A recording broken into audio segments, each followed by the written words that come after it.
He was Irish, of course, though not actually from Limerick. He was a Dublin man, Joyce.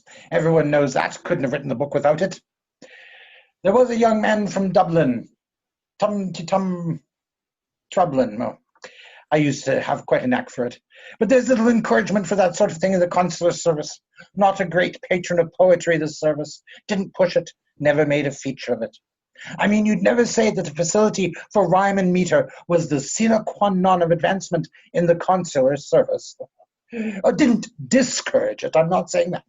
On the contrary, a most enlightened and cultivated body of men, fully sympathetic to all the arts.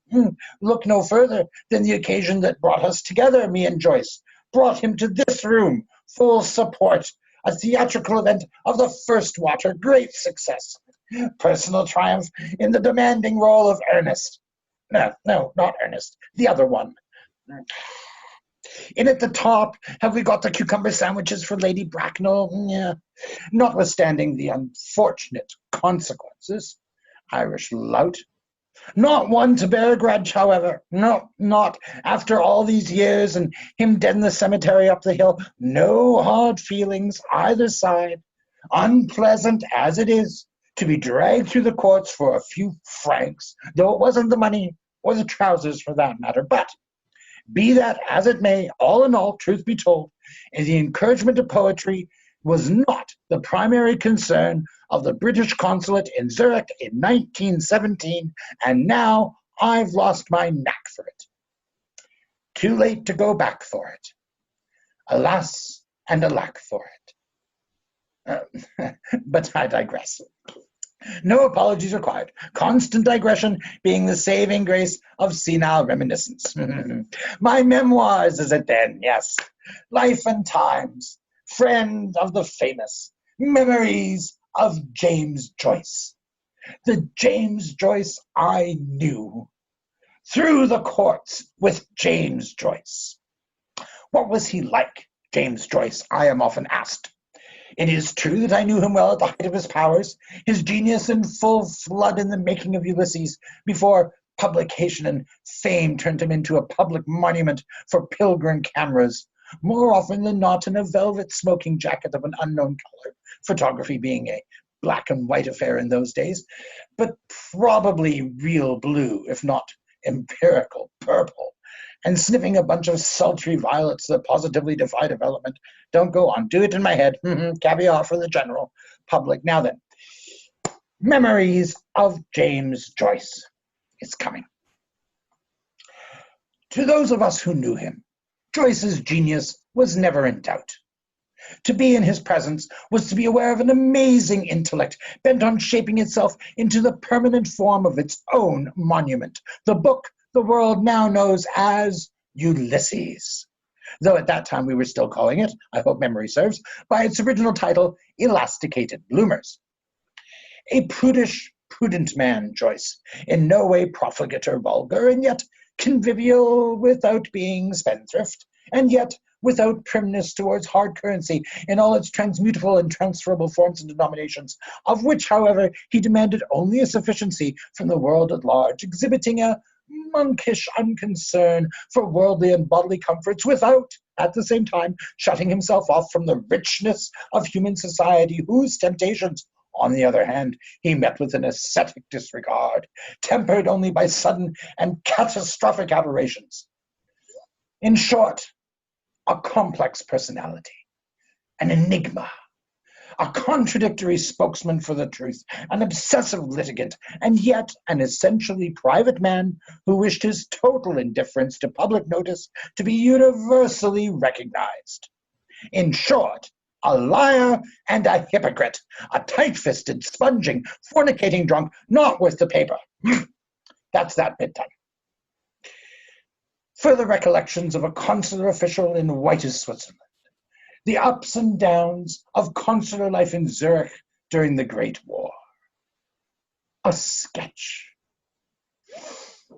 'Twas in the bustling metropolis of swiftly guiding trams and grey stone banking houses, of cosmopolitan restaurants on the great stone banks of the swiftly gliding, snot-green, mucus mutandus limit river, of jeweled escarpments and refugees of all kinds, e.g. Lenin. There's a point. Lenin as I knew him.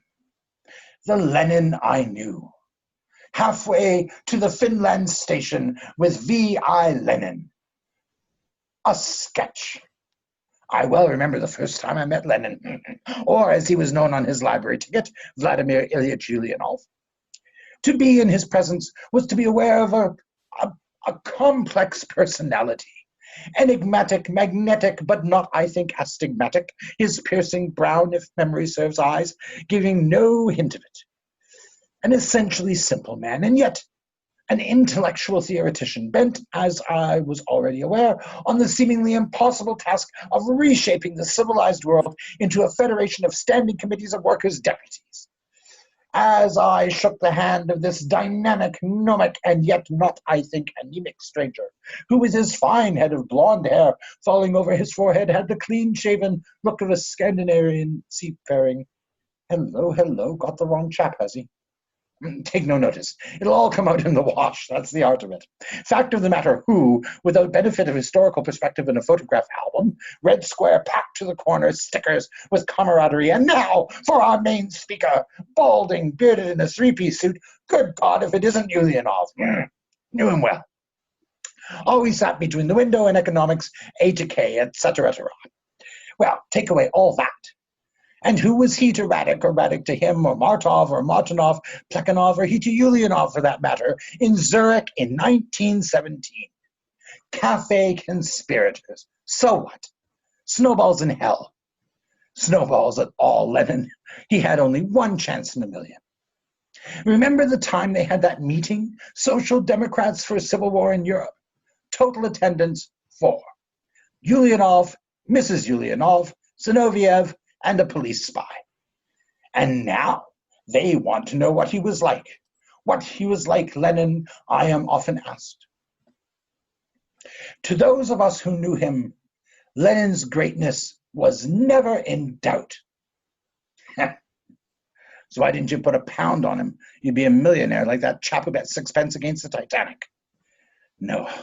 Truth of the matter, who'd have thought big oaks from a corner room at number 14 Spiegelgasse? Now here's a thing. 2 revolutions formed in the same street. Face to face in Spiegelgasse, street of revolution. A sketch. Met by the sadly sliding, chagrined Limit River, strike west, and immediately we find ourselves soaking wet. Strike east, and immediately we find ourselves in the old town. Having left behind the banking, bouncing metropolis of trampolines and chronometry of all kinds, for here time has stopped in the riddled maze of alleyways and, by the way, you'd never believe a Swiss red light district, corner graphic fretwork shops, vice stands. Get a grip on yourself. Sorry. Second right, third left, Spiegelgasse. Narrow cobbled, high old houses in solid rank. Number 14, the house of the narrow cobbler himself. Kammerer, his name, Lenin, his tenant. And across the way at number 1, the Mieri Bar, crucible of anti-art, cradle of Dada. Who? What? What's this say, Dada? You remember Dada. Historical halfway house between futurism and surrealism, twixt Martinetti and André Breton, tween the before the war to end all wars years and between the wars years. Dada. Down with reason, logic, causality, coherence, tradition, proportion, sense, and consequence. My art belongs to Dada, 'cause Dada, he treats me so well. Well then, memories of Dada by a consular friend of the famous in Old Zurich. A sketch. What did it do in the Great War, Dada? I am often asked. How did it begin? Where did it? When? What was it? Who named it? And why Dada? These are just some of the questions that continue to baffle Dadaists the world over. To those of us who lived through it, Dada was, topographically speaking, the high point of Western European culture. I well remember it as though it were yesteryear. Oh, where are they now? Hugo Ball. Or was it Hans Arp? Yes, no. Picabia, was it? No. Zara! Yes! Wrote his name in the snow with a walking stick and said, there, I think I'll call it the Alps. Oh, the yes-nos of yesteryear, whose only age done gone. Over the hills and far away, the six-pounders pounding in howitzer land, no louder than the soft thud of snow falling off the roof. Oh, heaven, to be picked out, plucked out, blessed by the blood of a negligible wound, and released into the folds of snow-covered hills. Oh, Switzerland, unfurled like a white flag, Pacific civilian Switzerland, the miraculous neutrality of it, the non-combatant impartiality of it, the non-aggression pax of it, the international Red Cross of it, entente to the left, détente to the right, into the valley of the invalided, blundered and wandered myself when young. Carr of the consulate. First name Henry, that much is in dispute, I mentioned in the books.